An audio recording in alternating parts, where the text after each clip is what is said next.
Good morning, my dear friend. Today we'll talk about the class 12 topic. देखिए, in the previous video we have studied about the operation on the matrices.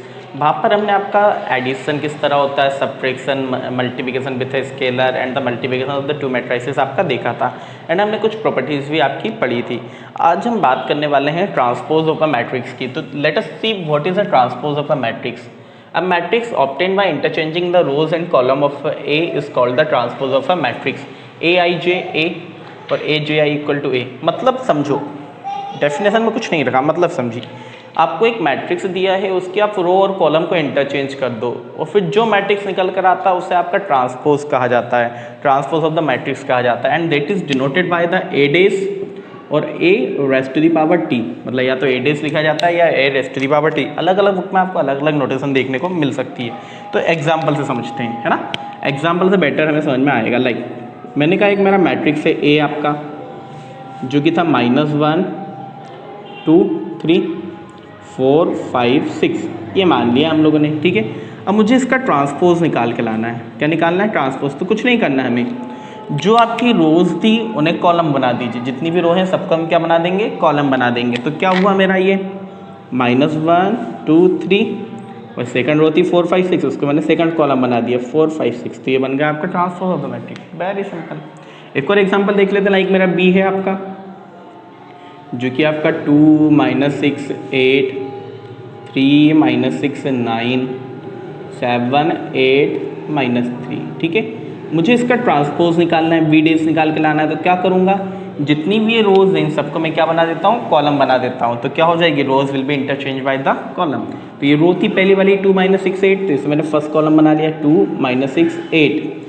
Second थी 3 -6 9, तो 3 -6 9 and 7 8 -3. तो ये क्या आ गया हमारा? Transpose of B मिल गया. क्या मिल गया? Transpose of B. मतलब सिंपल सा वे है कि जो भी रोज है सारी रोज को आप कॉलम में कन्वर्ट कर दो, then you will get the transpose of a matrix. इसी चीज़ को कहा जाता है interchanging the rows by column. ठीक है. देन इसके बाद सेकेंडली हम बात करते हैं सिमेट्रिक मैट्रिक्स. चलिए पहले हम ट्रांसपोज की प्रॉपर्टीज देख लेते हैं. Properties of transpose of a matrix. Properties of transpose of a matrix. Transpose of matrix. तो देखिए ट्रांसपोज की कुछ आपकी छोटी छोटी प्रॉपर्टीज़ होती हैं जो कि आपको क्वेश्चन में हेल्प करेगी. तो देखो सबसे पहली प्रॉपर्टी की अगर मैं बात करूं तो सबसे पहली वाली जो हमारी प्रॉपर्टी होती है वो होता है आपका कि आपका एक मैट्रिक्स था A, उसका आपने ट्रांसपोज निकाला और ट्रांसपोज का भी आपने ट्रांसपोज निकाल लिया, then you will get the matrix itself. मतलब ये मेरा बी डेस है, अगर मैं इसका वापस ट्रांसपोज कर दूं तो मुझे क्या मिल जाएगा? बी मिल जाएगा. ठीक है. देन अगली प्रॉपर्टी होती है आपका कि आपने निकाला ए प्लस बी का हमने ट्रांसपोज निकाला, तो that will be A transpose plus B transpose, है ना. सेकंड होती है, मतलब अगर आप दो मैट्रिक्स का प्लस करके ट्रांसपोज निकालिए या उनको ट्रांसपोज करके प्लस कर लीजिए, क्या रहेगी? वैल्यू आपकी सेम ही रहना है. सेकंड है, मैंने किसी मैट्रिक्स को आपका एक स्केलर से कम मल्टीप्लाई किया और फिर मैंने उसका ट्रांसपोज निकाला, या फिर मैंने एक मैट्रिक्स का पहले ट्रांसपोज निकाल लिया फिर स्केलर से मल्टीप्लाई किया, तो भी वैल्यू क्या रहना है? आपकी सेम ही रहना है. एंड द फोर्थ प्रॉपर्टी क्या है? लाइक आपने ए बी डेज का ट्रांसपोज निकाला, मतलब दो मैट्रिक्स को आपने मल्टीप्लाई करके ट्रांसपोज निकाला. यहाँ पर चेंज हो जाता है, यहाँ पर क्या होगा? ये हो जाएगा B transpose multiply by A transpose, है ना. मल्टीप्लाई वाली याद रखना, बाकी सब तो बड़ी सिंपल है आपकी, है ना. तो एक बार और समझ लेते हैं प्रॉपर्टीज़ क्या है कि किसी भी मैट्रिक्स का आप ट्रांसपोज का ट्रांसपोज करते हो, then you get the matrix itself. दो मैट्रिक्स का प्लस करके ट्रांसपोज निकालिए या ट्रांसपोज निकाल कर प्लस कर लीजिए, वैल्यू सेम रहना है. किसी मैट्रिक्स में आपने स्केलर से मल्टीप्लाई करके ट्रांसपोज निकाला या ट्रांसपोज निकाल कर स्केलर से मल्टीप्लाई किया, तो वैल्यू आपकी सेम आना है. देन अगर आपने ए बी का ट्रांसपोज निकाला तो वो क्या होगा? बी ट्रांसपोज और ए ट्रांसपोज के इक्वल होगा. ठीक है. ये प्रॉपर्टीज थी. इसके बाद हम बात करते हैं इसके बाद हम बात करते हैं सिमेट्रिक मैट्रिक्स की. सिमेट्रिक मैट्रिक्स तो क्या होता है? Symmetric matrix let us see. I hope आप लोग को ट्रांसपोज समझ में आ गया होगा, और ट्रांसपोज अगर आपको समझ में आ गया तो सिमेट्रिक्स मैट्रिक्स समझने में आपको कोई भी प्रॉब्लम नहीं होगी. तो late us see the symmetric matrix.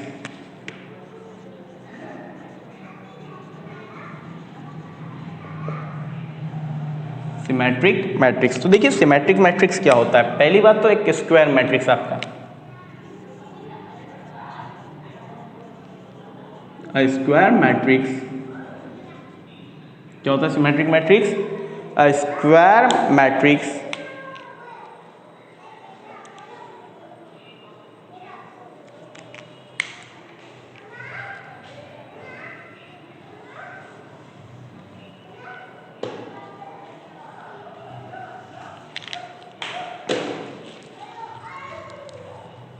Let us see the symmetric matrix. तो क्या होता है आपका, if A is the square matrix,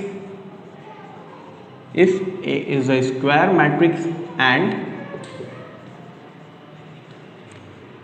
A dash equal to A, then A is called symmetric matrix, then A is called symmetric matrix, then A is called symmetric matrix। मतलब देखिए, मतलब समझिए, बड़ा सिंपल सा मतलब है, ज़्यादा कुछ नहीं है इसमें भी। लाइक मेरा एक मैट्रिक्स दिया हुआ है A और मैंने उसका ट्रांसपोज निकाला और मुझे मैट्रिक्स इटसेल्फ मिल जाए तो that is called the symmetric matrix. क्या कहलाता है आपका? सिमेट्रिक मैट्रिक्स कहलाता है। ठीक है, फॉर एग्जांपल से समझिए, बड़ी सिंपली बात आपको समझ में आएगी। ठीक है, एग्जांपल समझते, लाइक मेरे पास एक मैट्रिक्स है A, क्या है मैट्रिक्स हम लोग का? A, जो कि आपका दिया हुआ है 4√3 एंड √3 1। क्या दिया है? 4√3 एंड √3 1। मैं जब इसका ट्रांसपोज निकालता हूँ तो ट्रांसपोज में हमने क्या पढ़ा था कि सारी रोज को आप कॉलम में कन्वर्ट कर दीजिए। तो मैंने कहा फर्स्ट वाली में ही कॉलम बन जाएगा, क्या बन जाएगा आपका? 4√3, और सेकंड वाला भी कॉलम बन जाएगा, क्या हो जाएगा? √3 1। बताइए क्या मैट्रिक्स में कोई चेंज आया क्या? मैट्रिक्स तो आपका सेम ही बना रहा ना, भले ही आपने रो को कॉलम्स में कन्वर्ट कर दिया, इंटरचेंज कर दिया, लेकिन तब भी मैट्रिक्स आपको वही मिला है। तो इस तरह के जो मैट्रिक्स होते हैं वो कहलाते हैं सिमेट्रिक मैट्रिक्स, कि जिनका ट्रांसपोज निकालने पर भी आपको मैट्रिक्स इटसेल्फ मिल जाए। ठीक है, देन एक और एग्जांपल समझ लेते हैं इसका। Let us see one more example, question number second B. तो let me see the one more example of it. Like आपने कहा एक मैट्रिक्स है आपके पास 0 √5 या -√5 1 कर लेते हैं, देन -√5 1 एंड देन 0 1 एंड 0 1। ठीक है, जब इसका आपने मैट्रिक्स निकाल के लाए, रुक जाइए, चलिए, जब इसका हम ट्रांसपोज निकालते हैं तो हमें बहुत कुछ अलग मिल जाएगा। यहाँ पे भी आप बंद कर लीजिए, इससे भी क्या कर लेते हैं हम लोग? बंद कर लेते हैं। तो आपने जब इसका ट्रांसपोज निकाला तो आपको क्या मिलेगा?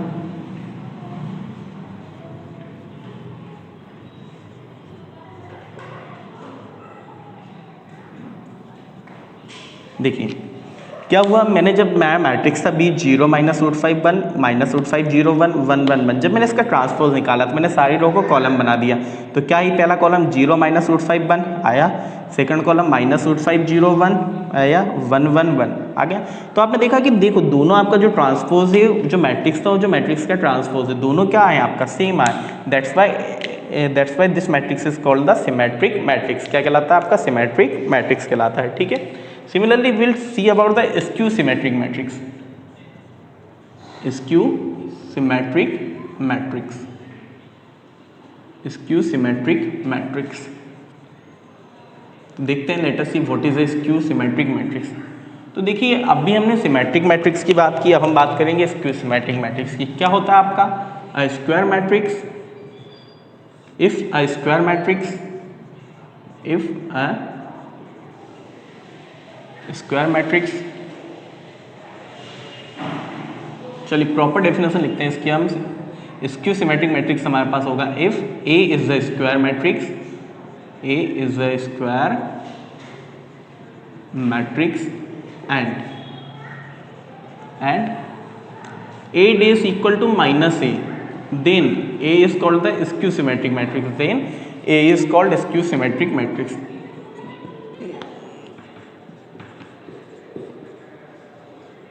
Skew symmetric.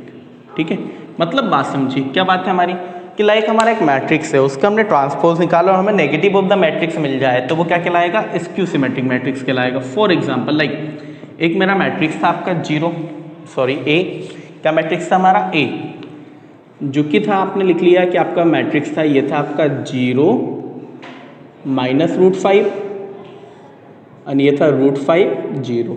ठीक है, अब मैंने इसका ट्रांसपोज निकाला जो कि हमारा A डेस। तो ए डेज क्या हुआ, रोज विल बिकम द कॉलम, तो ये आगे 0 माइनस √5 और ये आ गया आपका √5 0।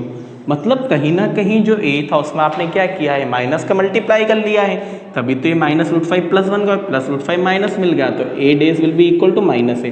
तो इस तरह का जो मैट्रिक्स होता है वो क्या कहलाता है आपका स्क्यू सिमेट्रिक मैट्रिक्स कहलाता है। मतलब क्या हुआ स्क्यू सिमेट्रिक मैट्रिक्स आपका, एक ऐसा मैट्रिक्स जिसका ट्रांसपोज निकालने पर उस मैट्रिक्स का नेगेटिव मिल जाए, तो वो क्या कहलाएगा, स्क्यू सिमेट्रिक मैट्रिक्स कहलाएगा। ठीक है, then now let us see some properties of the symmetric and the skew symmetric matrix. तो देखते हैं, देखिए कुछ सिंपल प्रॉपर्टीज है जिन्हें आपको मेमोराइज करना है, याद रखना है, तो आपको क्वेश्चन करने में बहुत ज़्यादा हेल्प आपकी मिलेगी।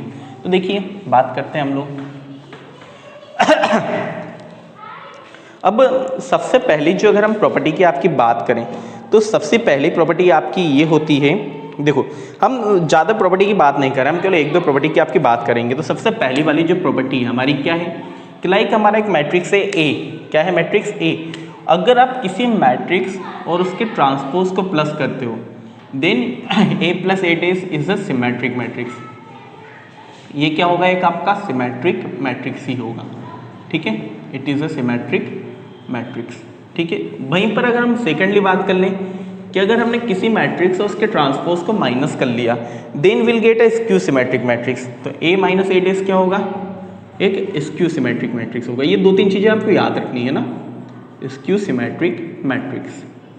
ठीक है, मतलब सबसे पहली चीज़ तो क्या हुई, किसी मैट्रिक्स को उसके ट्रांसपोज से प्लस करने पे जो मैट्रिक्स मिलता है वो होता है सिमेट्रिक मैट्रिक्स, और किसी मैट्रिक्स को उसके ट्रांसपोज से माइनस करने पे जो मैट्रिक्स मिलता है वो होता है स्क्यू सिमेट्रिक मैट्रिक्स, मतलब मैट्रिक्स में से ट्रांसपोज को माइनस करने पर। ठीक है, थर्ड अगर बात आ जाती है हमारा कि जो कोई भी मैट्रिक्स होता है एक सिमेट्रिक और स्क्यू सिमेट्रिक मैट्रिक्स के सम के इक्वल होता है, हाफ सम की इक्वल होता है। मतलब बात समझो, लाइक मेरा एक मैट्रिक्स है A, that will be equal to half A plus A dash plus half of A minus A dash. ठीक है, ये वाली प्रॉपर्टी बहुत ज़्यादा इंपॉर्टेंट है, ये बार बार आपको यूज़ करनी पड़ेगी। अब देखो मतलब कि एक जो मैट्रिक्स है वो सिमेट्रिक और स्क्यू सिमेट्रिक मैट्रिक्स के सम के इक्वल है ना, ये सिमेट्रिक मैट्रिक्स है, स्क्यू सिमेट्रिक मैट्रिक्स, इसके सम के इक्वल मैट्रिक्स आया आपका। तो this properties you will have to learn, then will solve the further question. I hope all of you understand about it. If you have any doubt, any problem, then you can write in the comment section. Thank you very much.